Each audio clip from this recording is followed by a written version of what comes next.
Hi, my name is Glenn Murphy. I am one of two presenters of this video series on how to market and harvest your woodlot for profit. My co-presenter is Dr. Reen Visser. Together, Reen and I have close to 80 years of experience studying and reporting on forest harvesting operations around the world. In North and South America, in Europe and Africa, and in Australia, New Zealand, and the Pacific. In video 14, we explored some of the basic features of the woodlot analysis tool WATS, which was developed by Reen and myself. Video 14 was based on a woodlot in the Bay of Plenty, which we have called Demo. In video 15, we will again use the demo woodlot to show how WATS can be used to determine how sensitive net revenue is to some key woodlot variables. We will then look at one of the advanced features of WATS, the JAS conversion tool. The demo woodlot had been well managed, was located on easy terrain with short cartage distances to market, and did not require a new access road to be built from the nearest public road to the edge of the woodlot. Net revenue from harvest was predicted to be over $72,000 per hectare. WATS will now be used to explore the sensitivity of predicted net revenue to four scenarios. What if the woodlot had been planted on more difficult terrain? In this scenario, 4/5 moderate and 1/5 steep. Secondly, what if a new access road was required instead of just an upgrade to the access road? Thirdly, what if harvesting was delayed by 2 years with the expectation that export prices would increase? And finally, what if harvesting was planned to only take place in summer? In this scenario, changes in harvesting costs, roading costs, and weight volume conversion factors might be expected. For each of these scenarios, we will first assume that we have entered the same information as was entered into WATS in video 14 for the demo base case scenario. Let's look now at the first sensitivity scenario, where the terrain on which the woodlot is planted is more difficult. In the demo base case in video 14, we had described the terrain mix as 4/5 flat and 1/5 moderate. In this scenario, all we need to do is change the terrain mix to 0/5 flat, 4/5 moderate, and 1/5 steep. After we make these changes and look at the summary page, we would find that net revenue has decreased by a little over $5,000 per hectare. Terrain affects two costs: harvesting costs and roading costs. The steeper the terrain, the higher the costs.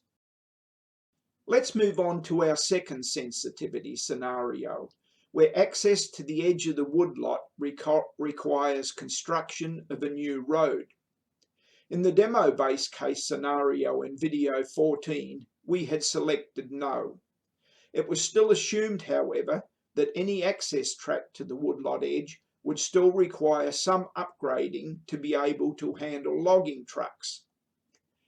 In this scenario, all we need to do is change the woodlot access new selection from no to yes. After we make these changes and look at the summary page, we would find that net revenue has decreased slightly by about $190 per hectare. The difference, of course, would depend on the distance from the public road to the edge of the woodlot and how big the woodlot is.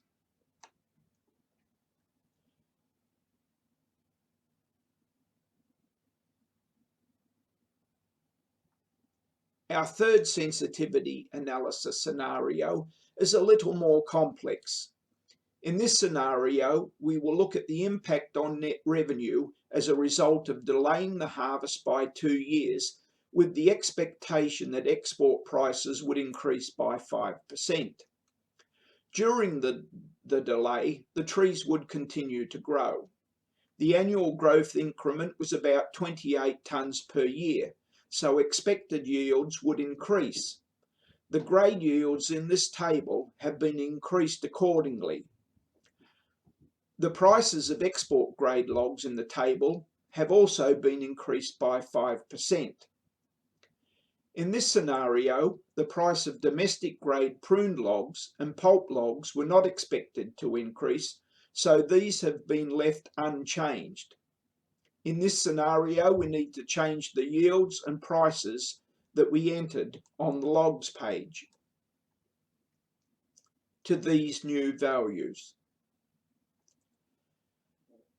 After we make these changes on the logs page and look at the summary page, we would find that predicted net revenue has increased by about $8,000 per hectare. The delay in harvest means that the woodlot owners would, of course, have to wait 2 years before they get a return on their forest investment. They also have to consider the risk that log prices may decrease rather than increase, and that some catastrophic event such as fire or wind might occur, resulting in reduced volumes of high-value timber. Our final sensitivity scenario is even more complex than the third scenario. In this scenario, the woodlot owners have heard that road construction can be a significant cost of harvesting a woodlot. They have also heard that construction costs can be reduced by opting for summer-only logging and reducing the roading intensity within the woodlot. In this scenario, we assume that roading costs can be cut by 2/3. There are other things to consider, however. Reducing the roading intensity will mean extracting logs to wood processing landings over longer distances, which means higher harvesting costs. Many woodlot owners prefer summer-only logging. This creates high demand for the harvesting contractor services, which is also likely to mean higher harvesting costs. In this scenario, we assume that harvesting costs will be $4 per tonne higher for the combination of summer-only logging and longer extraction distances. Another thing that needs to be considered is that wood dries out faster in summer than at other times of the year, so there could be expected to be fewer tonnes per hectare in summer. In this scenario, we assume that tonnes per hectare yield will be down by 3%. The expected yields in this table have been adjusted accordingly. In WATS, we make these changes to the expected yields on the logs page. We can then see that the total volume from the woodlot would be 22,661 tonnes. When we go to the cost page, we see the numbers shown here. We need to make some adjustments to the roading and harvesting costs, however. Roading costs have to be reduced to $20,688, which is 1/3 of $69,692. This can be done by clicking on the 69,692 number and manually changing it to 20,688. Similarly, harvesting costs have to be increased by $617,400, which is the value calculated by WATS, 526,756, plus the additional $4 per tonne for the 22,661 tonnes of expected harvest volume. Again, this is manually entered. When you change the roading costs and harvesting costs, the management fee will also automatically be adjusted. It is calculated on a gross revenue minus costs basis. As an aside, any number that you manually override on the costs page can be automatically changed back to the original values calculated by WATS by clicking on the Step Backwards button.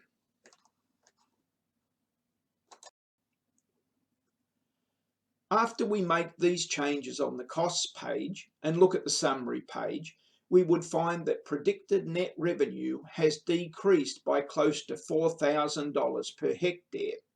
In this scenario, based on the assumptions we have made, the woodlot owners, by targeting reduced roading costs and opting for summer-only logging, would not be financially better off.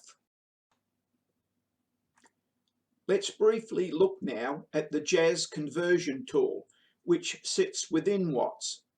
JAS is short for Japanese Agricultural Standard.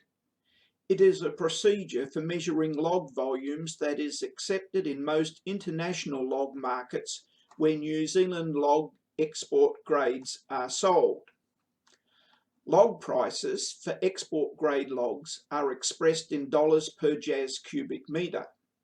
WATS, however, calculates revenues based on tonnes and dollars per tonne, not JAS cubic metres and dollars per JAS cubic metre. The JAS conversion tool converts dollars per JAS cubic metre to dollars per tonne. Let's convert the price for export K-grade logs in this table from dollars per JAS to dollars per tonne. The JAS price is $124. The conversion factor from JAS to tonnes differs by log grade and region within New Zealand.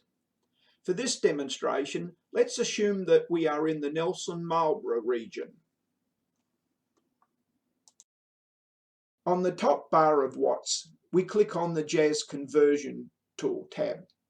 We then enter the dollar per JAS price. We next locate the log grade we are interested in this case K grade, and the region that we are interested in this case Nelson-Marlborough. A value of 0.909 is shown in the table. This value is then manually entered into the conversion factor box, and a price per tonne of $112.72 is automatically calculated. It should be noted that the conversion factors shown are year-long averages based on data from the 2018 calendar year and will vary with seasons throughout the year.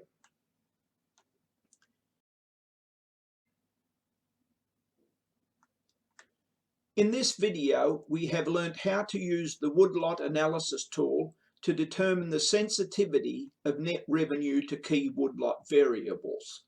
We have used 4 scenarios to demonstrate that sensitivity. Many more scenarios could be easily evaluated with the Woodlot analysis tool. We would stress, however, that WATS is a tool that only provides indicative returns. Woodlot owners are strongly encouraged to seek the services of a professional harvesting and marketing consultant who is likely to have the most up-to-date log prices and harvesting, roading and cartage costs at his fingertips.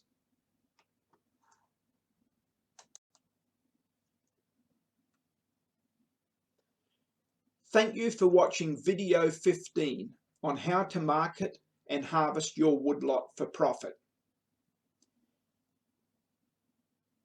If you have any questions, please direct these to the email link shown below.